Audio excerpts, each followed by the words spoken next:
talk about now. This is going to be fun. 08717223344. Bruno Fernandes on the back of that penalty supposedly put out on his Twitter feed.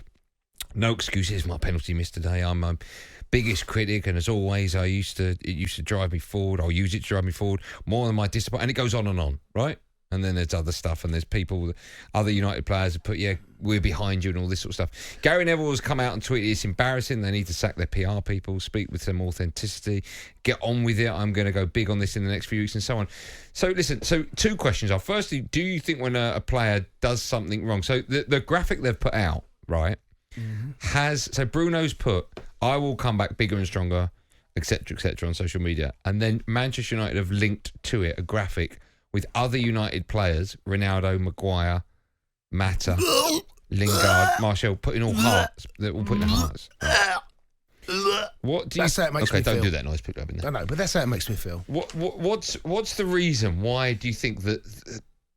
I wouldn't say footballers, because that's so obviously not Bruno Fernandes doing it, but the PR people behind him or Manchester United. He's got nothing to apologise for. Nothing. Okay, he has done nothing wrong. Right. Why then do you feel, or why do you think that players or people representing the players feel the need to come out on social media and apologise? I have absolutely. Apologise. Maybe it's because it's a social media thing. It's for likes. It's for retweet, and then the players on the back of it show how together they are. I think it's pretty sickening. Actually, it turns my stomach. Is there any incident where you think a player has gone too far and you think, do you know what, maybe they should come out and apologise? Very few. Sorry, apologise. I can't think of too many. I'll give you a few. Cantona for the kung fu kick. Do you think that should? No. Okay. No, I don't. I think look at the context of what happened. I think we can all understand what must have been going through his mind at that time. What about Martin Keown when he did the thing with Ruud van Nistelrooy? No, it was, it's a heat of the moment. It's something that I think what players should apologise for are things they do perhaps when they're not wearing the shirt, when they go outside of the ground where they perhaps let themselves down. Okay. Just generalising here, drink driving, right? That's the sort of thing they should apologise for. Or things off the field. Anything where you're wearing a shirt and you're genuinely giving your best, mistakes happen. Where do you draw the line? Let me move it up a bit then, because what do you make of social media and footballers connected to it? Okay, so there's no way that Bruno Fernandes, in my mind, I might be wrong, but there's no way that Bruno Fernandes, or the majority of these high-profile footballers, go home. How was your day? Well, I missed the penalty. I'll just be on Twitter. I'll just apologise. Sorry, apologise. I don't think that footballers do that. Okay, so what do you make of the big PR? We've seen many a time. I think some do, actually. I think some footballers do. I know they do, but we've seen many a time where the footballer has come out, ironically, and apologised for not posting it, and his social media people have posted the wrong. Yeah, well, that's their own fault. I know, but what do you make of footballers having a company or a PR firm behind them dealing with their social media? Do you have a problem with that? No, I don't have a problem with that. I think that that's fine. I think, in fact, most footballers should perhaps have that, take the emotion away from them. But then when you do that, I think as people that follow footballers and people in celebrity world, we have to know and expect that actually this is not coming from them. So, take it with a pinch of salt. We'll follow accounts where we know it's not them. I mean, there's certain people, celebrities, we know it's Gary Lineker tweeting. Yes. We know it's Piers Morgan tweeting because you can tell, right? There's certain other people, Ronaldo won't be tweeting. I can't see he's going to tweet. No. I just don't see him straight after. But some people are. They're prolific tweeters, and that's why we follow them. But to come out when you're wearing that shirt, it's a genuine mistake. Yeah, I don't understand why he's had to apologise. He's got nothing to apologise for. I agree with you. It's part of the game. Honestly, there seems to be this, like we happened the week before. Mark Noble, right? Mark Noble missed a penalty, right? This happens. The best footballers in the world.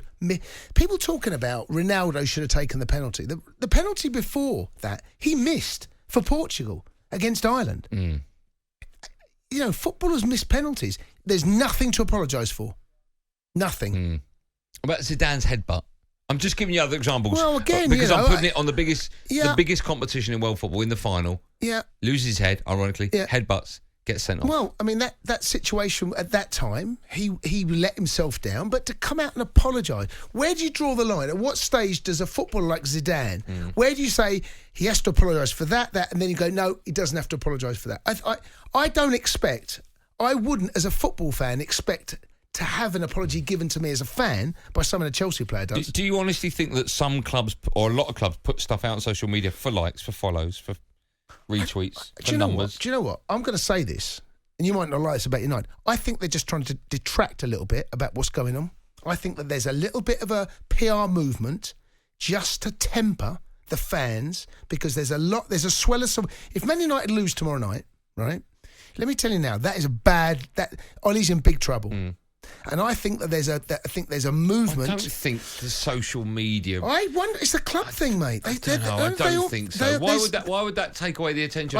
I just think that there's just trying to just temper. I don't know. That's my thoughts on it. Why would you give me a reason why they'd? Yeah, but I wouldn't put two and two. I wouldn't go. Oh, look, they've tweeted that Bruno's gutted his Mr. Penalty. Oh, we lost last night. But it does feel as though they're trying to create there's a family atmosphere. Then they put all the other players.